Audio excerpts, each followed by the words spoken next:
Dating magka-back-to-back sa ere, ngayon ay tuluyan ng magharap bilang magkaribal sa primetime. Ang action serye na Totoy Bato ng TV5 ay itatapat na sa kapamilya action series na FPJ Batang Quiapo simula January 2, Biyernes. Kapwa sa 8 PM time slot ngunit mapapanood sa magkaibang channel. Matatandang hindi pa nagdaang panahon ng magsilbing magkasanggang dalawang serye sa TV5 kung saan sunod-sunod silang napapanood ng mga manonood tuwing gabi.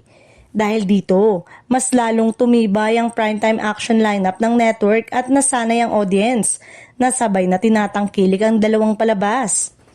Ngayon, isang malaking pagbabago ang magaganap dahil sa unang pagkakataon ay maglalaban na sila sa parehong oras.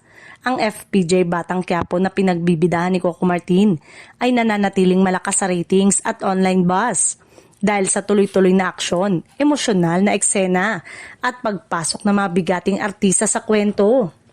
Samantala, ang Totoy Bato ay handang sumabak sa matinding kompetisyon, dala ang klasikong aksyon at matibay na karakter na minahal ng maraming manonood. Inaasang mas paiigtingin ng serye ang mga eksena nito tuwing magkasabay na makuha ang interes ng mas malawak na audience. Sa pagsisimula ng kanilang head-to-head na labanan sa primetime, tiyak na mas magiging mainit ang gabi ng mga Pilipino. Ang dating magkasangga ay ngayon ay magkatunggali na at nasa kamay na ng mga manonood kung aling action serye ang mananaig sa bagong yugto ng primetime war.